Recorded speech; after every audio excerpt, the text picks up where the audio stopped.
Welcome back to my channel. My name is Jacob Ferguson. Today we're going to be talking about Drag Race, Episode 4. I'm going to just say Episode 2 necessarily because it's sort of the big... The premiere is like Episode 0, at least in my opinion.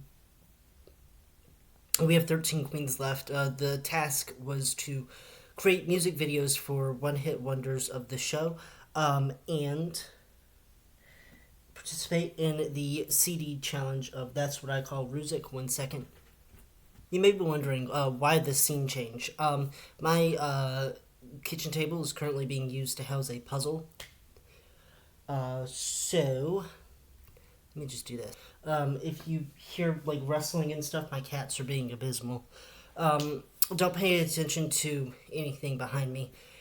I cleaned up as best I could since I knew I was gonna have you guys over in my bedroom. So this is my bedroom.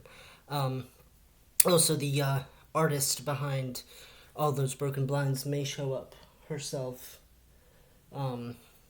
Marceline. I would raise up the blinds, but that's my privacy. So, maybe if Marcy didn't do that, that'd be great.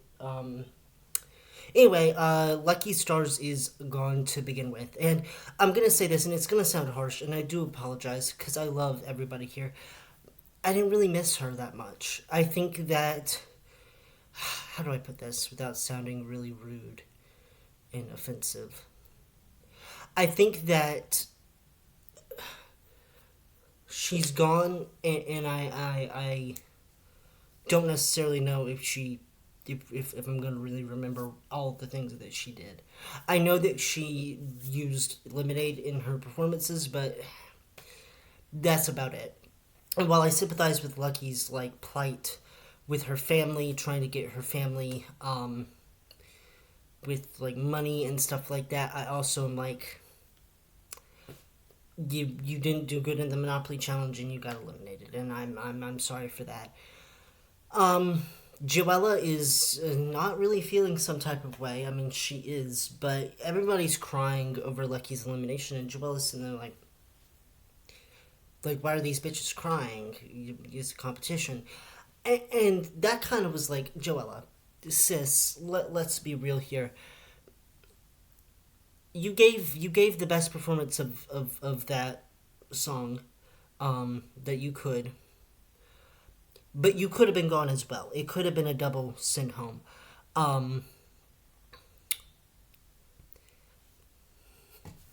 Not really gagging for you right now either. So I don't understand why you're not upset with Lucky's elimination. Especially since Ariete had a situationship with her. Somebody had to be first. It was Lucky. Everybody's kind of sad. Corey's glad that she's not gone. I don't think that she would have been, but girl, let's get it together, Corey. Everybody congratulates Sam on her win. Jules is still salty about Anya stealing her trim, and let it go. Just let it go. You didn't win. You rouged all this fabric and you didn't win. Anya won, or Anya placed in the top. Both of you guys had the same amount of all of that. And if you hadn't spent time rouging all that fabric, you could have used the trim and then Anya wouldn't have had any. Just saying. So, a lot of emotions for Safe and High, let's just say that. Everybody's feeling sad, I guess, because it's now hitting them that people are going to go home.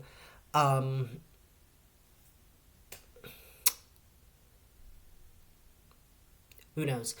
The next day they enter the workroom and Lydia just asks, does anybody have any impressions of anybody else that they'd like to share with the class? Corey does an impression of Sam, which was funny. That Jules did Hormona, which was also freaking hilarious. Everybody's kikiing. I guess it's honestly whatever. We finally get to the maxi challenge, and of course they have to create music videos for one-hit wonder moments from the show. Um, they get placed into teams, but I guess the teams don't really matter. Also, why is Laganja's track on the second CD when it should be on the first? Because like split it halfway down the middle. Just saying. Some of them have to work together, but then some of them don't, and it's really weird. It's very reminiscent of the season 14 acting challenge that they did, the little thing that they had to write themselves. I am very glad though that we didn't have to listen to them try and record everything. I'm glad that we just got to the filming part of it. Also, everybody was auto-tuned, all of that sort of stuff. So here's the groups. Volume 1, we have Hormona Lisa doing the I Nominate Myself Chanel thing from Season 1. From Season 2, it's Lana Jarre and Lydia Butthole Collins doing the I'm from Chicago scene. Joella is doing the Mariah Paris Balenciaga speech that I didn't even remember was a speech. And also, why? Considering the fact that we have Mimi on First and Shangela right here that we could do as well. I know both of them are canceled, but they showed Sharon Needles' face in the other one. Speaking of which, we have Crystal Envy doing the level of unprofessionalism Latrice Royale speech. Anything? Oh yeah, Jules and Arietti doing the back rolls untucked moment from season 5. Alyssa and Jade. And then we have on the other side of that, we have Anya Nerve doing the Put Your Lighters Up, Laganja's in the House. Corey King doing the crystallized Kennedy Davenport speech. We have Sam Starr and Acacia Forgot doing the Tamisha and Candy fight. Susie Toot, sorry, doing the Valentina, you look like a model, Aja thing. And then we have the Lexi Love doing the Jasmine Kennedy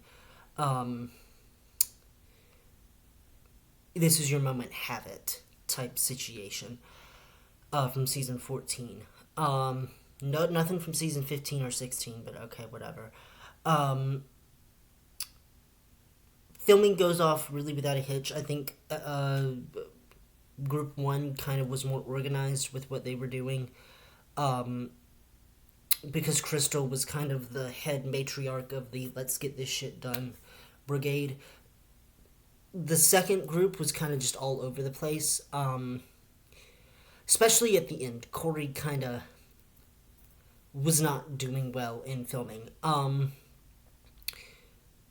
Let's talk about the things, but before we do, in the workroom, Lexi starts talking about how she was a gay runaway as a teenager. And this is why I think we need more older queens on the show. The stories of survival, of doing what needed to be done back in the day, are important, especially for gay history. And the fact that we have all these young queens who, yes, they may have had traumatic lives throughout their life. I'm not going to downplay anybody else's struggles, especially since I really don't have a whole lot of struggles in my life. Both of my parents were very supportive of me coming out. But a lot of queens are trying to get on this show because they want to make it big, not because they have a story that needs to be told. And I think that that's a bad reason to be on a show. If all you're trying to do is be famous, then there are a million other TV shows that you can apply for, or you can put in the hard work and become famous by doing something that nobody else has done. This is just, you know, like Jaylene Time. Jaylene Time was on Canada's Drag Race season 5 this past year, and is the miscongeniality, and it's just a light. And she was the oldest queen there, and she was, you know,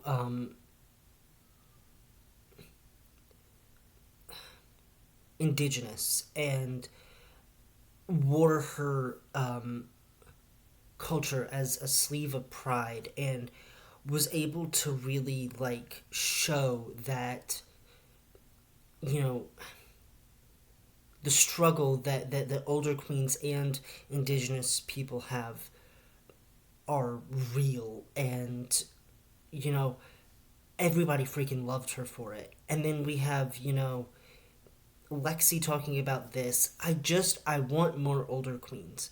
Get the queens that have been in here for a long time. Get queens that are really gonna teach the kids, and do a mix of both. I don't necessarily think that a younger cast equals a better cast.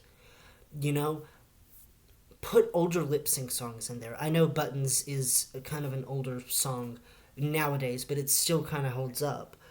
But like, give us the disco numbers. Give us the numbers that aren't just today's greatest hits. Like, I know full well Espresso is going to be a part, if not a part of this, then at least a part of All Stars 10. You know, Please, Please, Please by Sabrina Carpenter is going to be in here. We're going to have Chapel Roan songs pretty soon. And not to say that those are bad. You better not be eating puzzle pieces in there. Please and thank you, Marcy. I would appreciate it. Sorry. Not to say any of these songs are bad. I'm just like, could we have something that is like meaningful and understanding, and like not just a today's greatest hits thing? Like, we didn't need Yes and right now. It was a great song. It was totally wasted on that bottom two lip sync, especially since nobody went home. But like, give us something. You know, give us like a Donna Summer, hot stuff. Buy the songs that are drag staples. I would love to see I Will Survive again on this show. It's all of these things that they are trying to pander to the younger audiences, which I don't think they need to do. Seashell, what are you doing? Speaking of an old queen, Seashell. Hi. What you doing? Come here. Come here, Seash.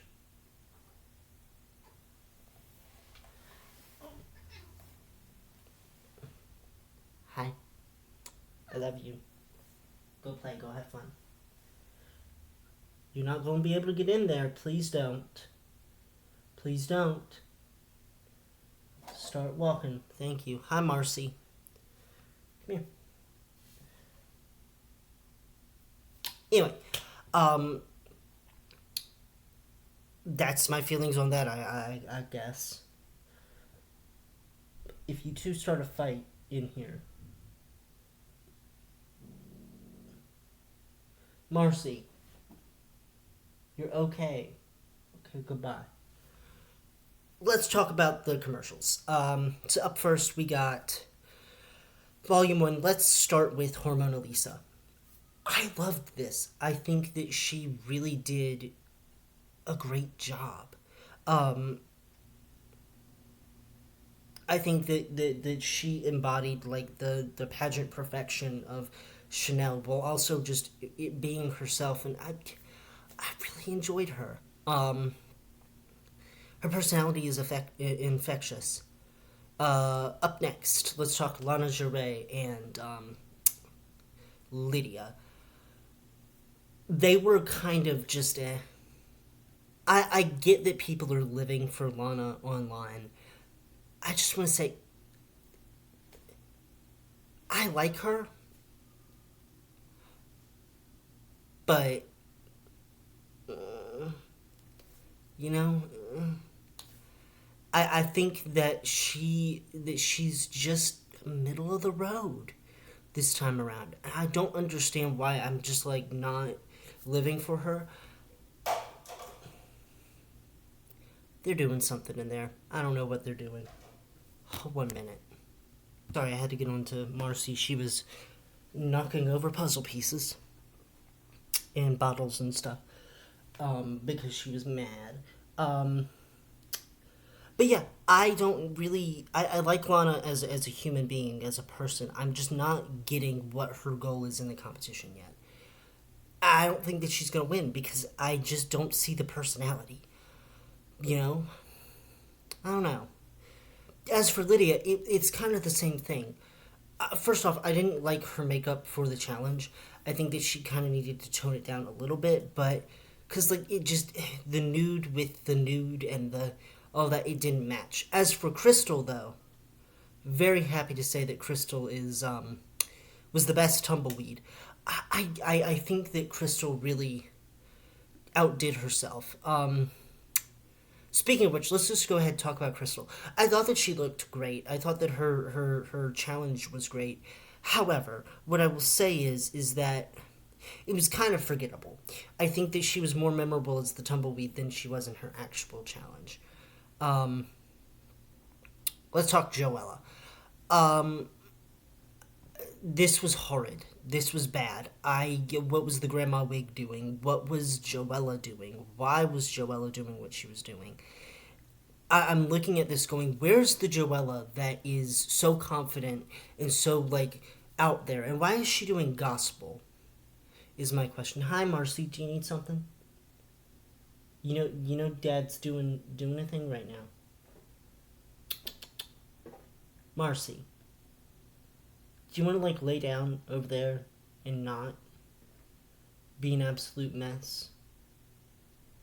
No? You want to be an absolute mess? Okay, whatever.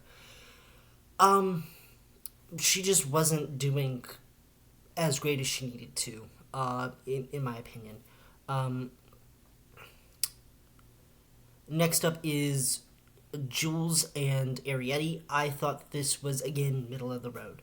I didn't really find it, like, hilarious. Arietti did fine. She did okay. Hi, Marcy. Let's not. Okay, you can't be up here anymore. I'm not allowing you to be up here anymore. Go. Thank you. BTW.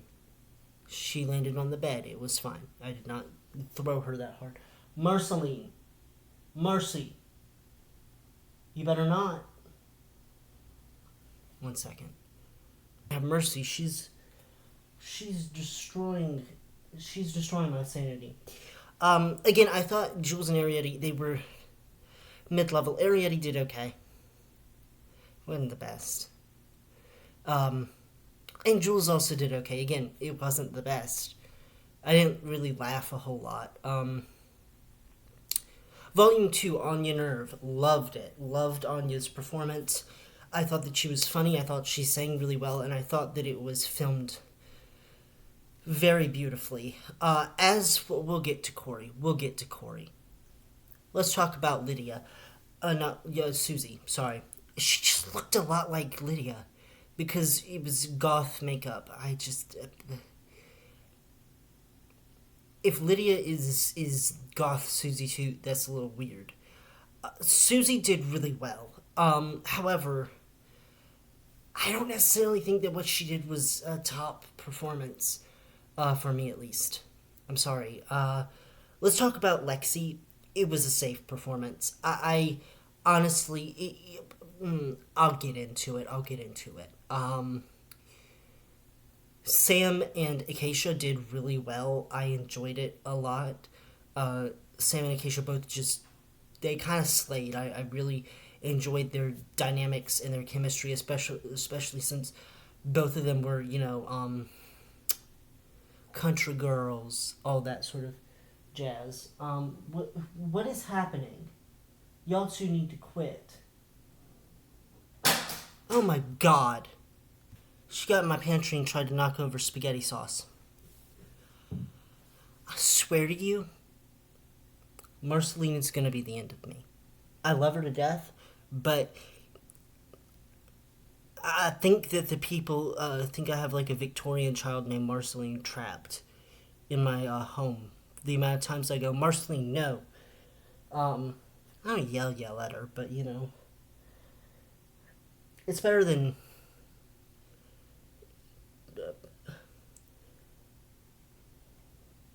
It's better than nothing, letting her walk all over me and stuff. I don't know.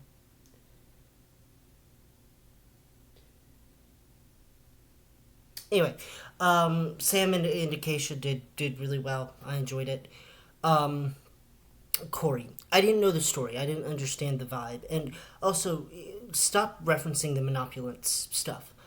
Okay, it was bad then. It's bad now, and the fact that you changed from your manipulants look into a look of the same color when what you could have done is ripped that off and it had been pure white, something like that. It didn't really read well on camera, and it didn't really give me a sense of good.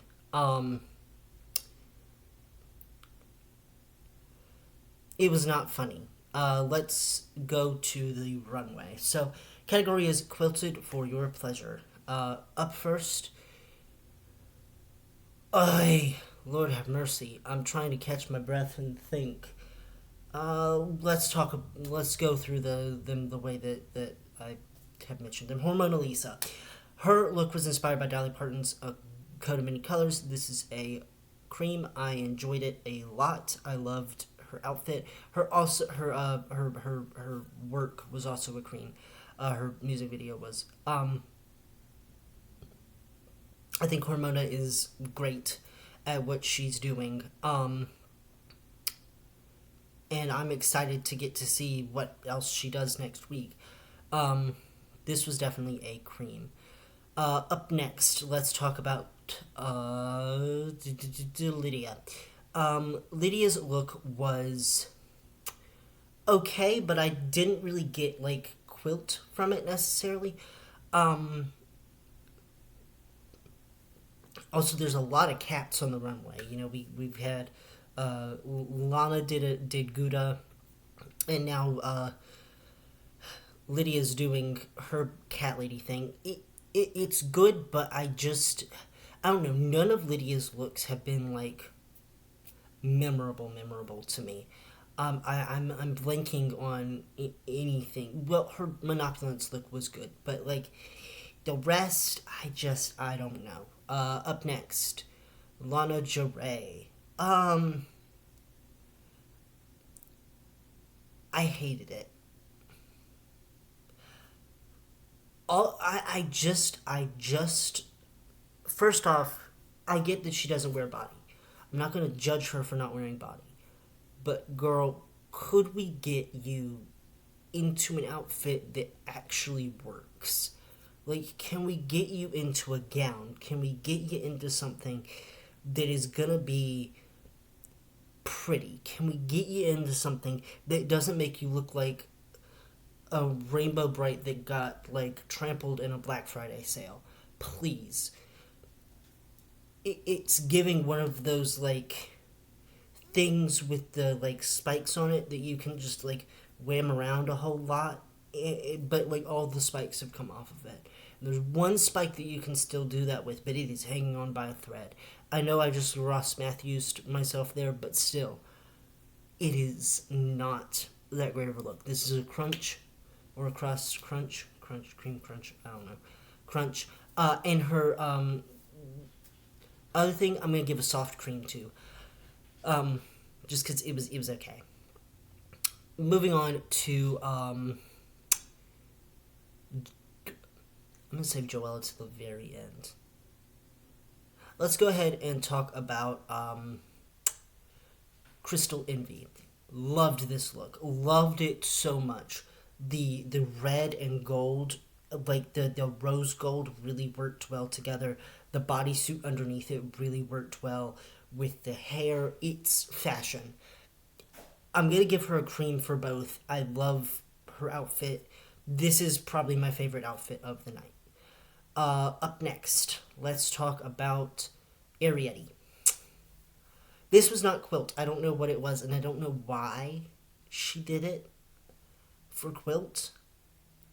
Arietti, again, has also been one of those. I get that her look last week was really good for a lot of people. This one though, I'm not understanding it. I'm not understanding what it is that we're doing. I agree with Michelle on this look specifically. I like the white line most times, but for this look, I don't know. I kind of want her to switch up her makeup a little bit. If Susie can do it, you can too. And I don't think that Susie needs to. I don't think that Arietti needs to, but I think that switching up your makeup, it would have worked better here. Um, Jules Sparkles. This look was great. It was. She said supervillain. It was giving skinny Violet Beauregard, I guess. It looked fine. I don't know what the fuck's happening out there. But this look was okay, I guess. It's a cream. I'm going to give Arietti's performance and runway a crunch. And Jules's performance a crunch, but this a cream. Up next, Corey King. Let's talk about it. So she said that this was made by Plain Jane and Big Atlas. I didn't really see a whole lot wrong with it, other than the fact that it was a bit simple, for what it was. But again, I didn't really mind it a whole lot. I think that this was a cream. They said it had fit issues. I can see that, but again, crunch cream for Corey King. Let's talk about Acacia Forgot. She did a doily Dolly Parton-esque style look. It was nothing to gag over. I'm glad that she got a little bit of her family history in there, but this look was just not it for me. This is going to be a soft cream and a cream for her performance. Up next, Sam Starr. This look is great, but it's very reminiscent of Courtney Act. She already did this on the runway. Though I don't think that the show wants to talk about Courtney anymore, so we got Sam. I guess this is a pioneer-esque, thing for what she's serving. But I do think that this is really, really beautiful. I see a lot of possibility in Sam Starr. Next up, let's talk about Lexi Love. I did not like this outfit. I know it was made by Utica. I understand that she wants to serve fashion, but this was not her runway. And combined with her performance, I'm giving both of them a crunch. I like Lexi. I do. I just think that this week was not her week. I think what really saved her was the conversation that she had in the workroom. And also just the fact that she's Lexi Love. They're not going to try and get rid of her. Susie Toot. Susie Boot. Unmemorable. But I liked her makeup. It was just, this look was not really, the best that she could do. I want to see her go full out Broadway every single time, and I get that she's trying to be subdued, but I'm like, Susie, come on, girl, come on, we can do this. We can get you to the top 4. We believe. This look though is okay. I'm gonna give it a soft cream, and her challenge gets a cream, even though I kept on mistaking her for Lydia Collins. Up next, Anya Nerve. Let's talk about that. Love this outfit. I love when somebody does a heritage moment on the runway. And I really did enjoy her look here. One thing about her, she contours really dark right here. I guess that's a signature of Anya. But I don't know if the judges are going to critique that. What I'm going to say about Michelle's critique real fast is, if you're going to critique the alt girls, you need to critique everybody about their makeup. Look, Pandora Box, the reason that she did not do a makeup tutorial for her runways is because she does the same face every single time. And nobody clocked her about it because nobody really, I think, cared that she was doing that. The pageant queens need to diversify. Everybody needs to diversify everything, right? We need beauty mugs, we need out of the box mugs, all that sort of stuff. Imagine if they hadn't given that note to Trinity the Tuck. She wouldn't have come out as a venereal disease, season nine's Club Kid look, right? So I really think that diversifying everybody's makeup, everybody just diversify your makeup, would work so well.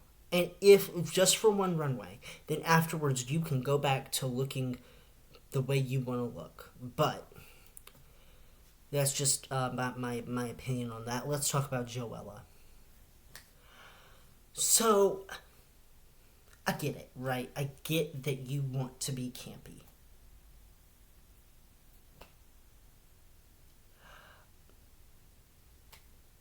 It's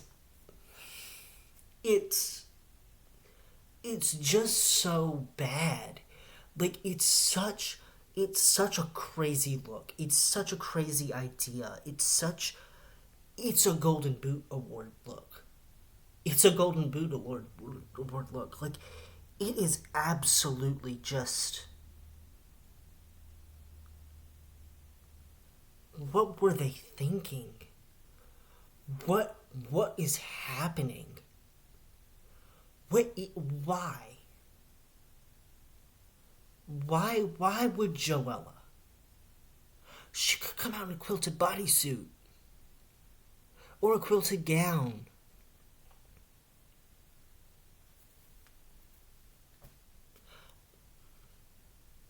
I feel like the Grinch when he realizes the Who's are singing. I'm sitting here puzzling and puzzling till my puzzler is sore. I'm like, what am I gonna do with this? How are you gonna move in this? Where are your arms? Where's the shape? I get that you want to be camp, but two things.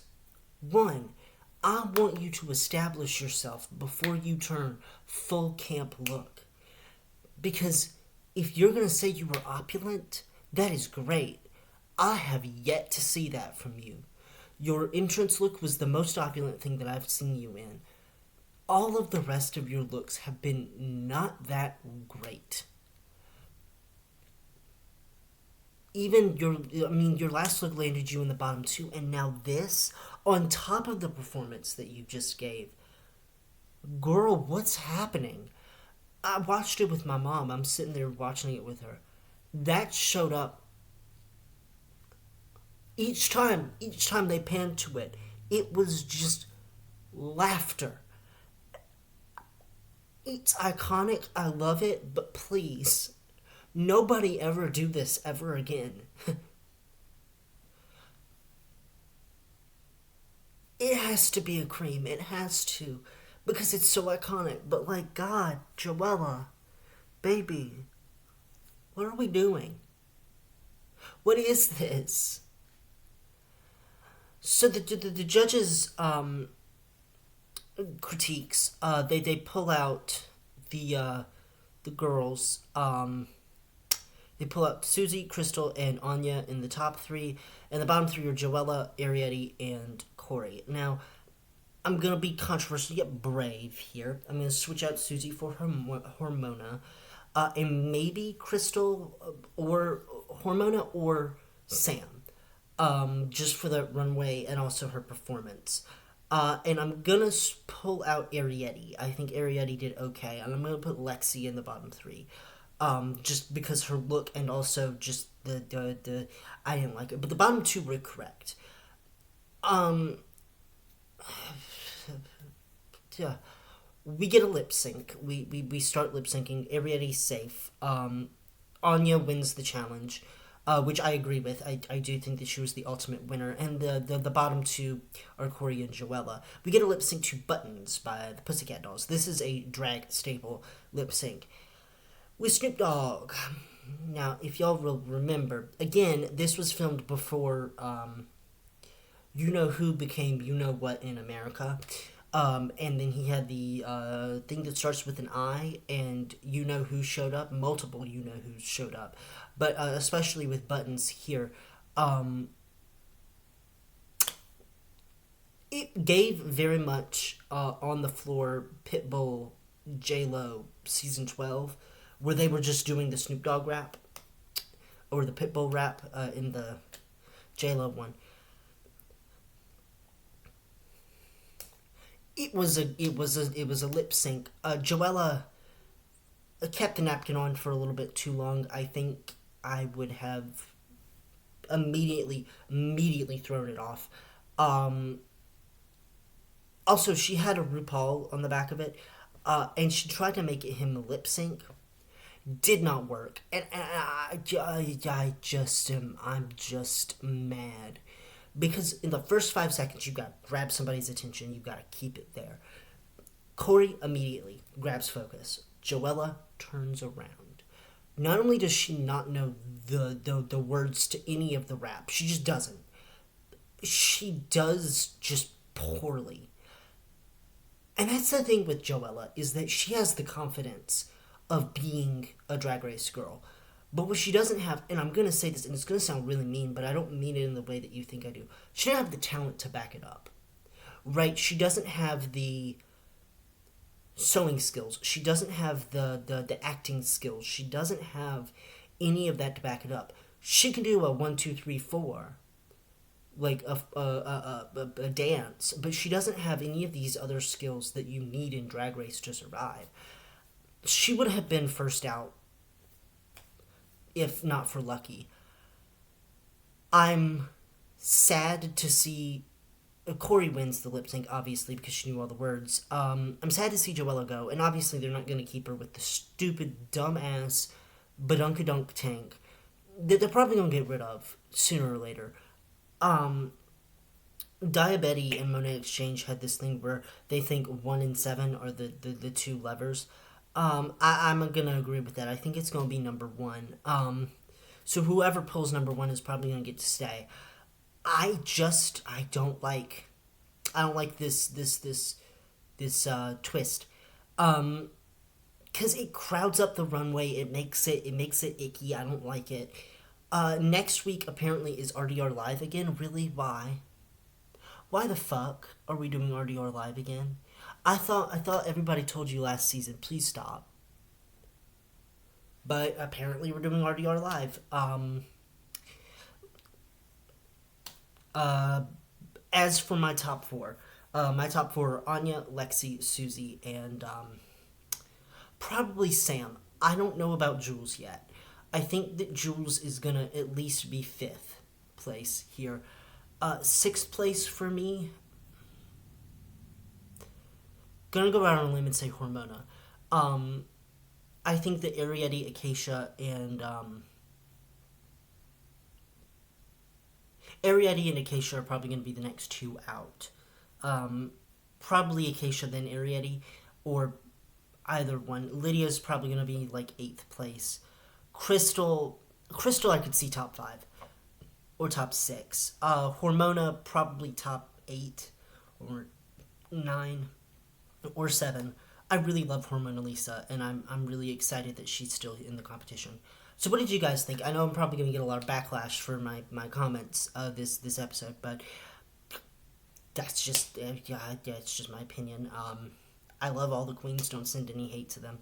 What do you guys think? Leave comments down below. I've been Jacob Ferguson. Goodbye.